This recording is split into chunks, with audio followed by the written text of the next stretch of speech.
नमस्कार, आप देख रहे हैं आपका अपना न्यूज़ चैनल प्रकाश खबर। खबरों के ताज़ा अपडेट पाने के लिए हमारे चैनल को सब्सक्राइब करें तथा बेल आइकन दबाना ना भूलें। गठबंधन की रैली होने वाली है, इसमें आपकी क्या प्रतिक्रिया है?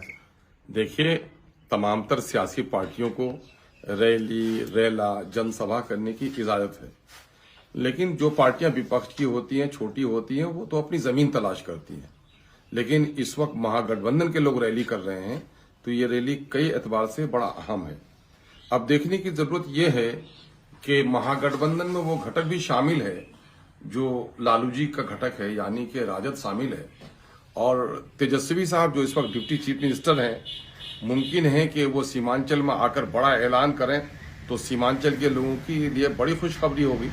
लेकिन जहां तक मुझे पता है कि पिछले दिनों में अमित शाह आए थे, सांप्रदायिक तनाव पैदा करने की अपनी मंसूबाबंदी करके गए हैं, और ये लोग उसी पर अपनी फसल काटने के लिए आ रहे हैं कि सीमांचल के सीधे साधे लोग, माइनॉरिटी, दलित और पिछड़े लोग, जिनको 75 साल तक आजादी के अब तक कोई हिस्सा नहीं मिला, फिर एक बार इनको बीजेपी का और सांप्रदायिकता का खौफ दिखाकर फिर इनको अपने झोले में कसा जाए। अब तक तो मुझे यही मालूम है।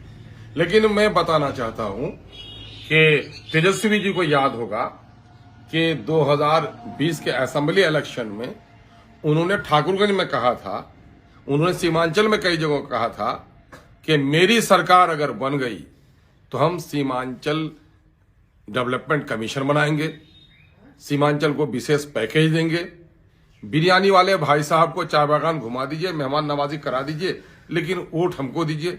इत्तेफाक से हुआ यह है कि बिरयानी वाले भाई साहब के लोगों को तोड़कर आप अपने झोली में भी कर लिए हैं। कुछ वोट तो आपको पहले मिले थे और बाकी कसर आपने पूरी कर ली हमारे लोगों को छीनकर।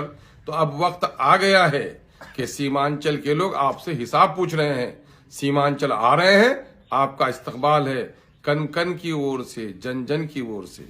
लेकिन शोषित, पीड़ित और ठगी हुई जनता यह आवाज भी लगा रही है कि अपने वादे को वफा कीजिए, सीमांचल डेवलपमेंट काउंसिल का ऐलान कीजिए, सीमांचल के लिए विशेष पैकेज का ऐलान कीजिए, राघोपुर और छपड़ा को जोड़ने वाली गंगा पर 6000 करोड़ से बनने वाले दोनों पुलों के बराबर कम से कम 6000 करोड़ देकर महानंदा, मेची, कनकई, डोक, परमान पर पुलों का ऐलान कीजिए।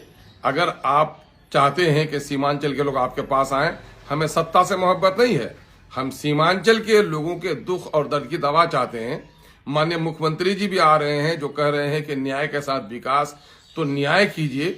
और सीमांचल के जो समस्या हैं, रोजगार का मसला है, पलायन का मसला है, बीमारों के इलाज का मसला है, सैलाब का मसला है, मानंदा बेसिन का मसला है, इन तमाम तर मुद्दों के बारे में ऐलान कीजिए। अगर आपने ऐलान किया तो यहाँ की जनता सम्मान भी देगी, आपको समर्थन भी देगी।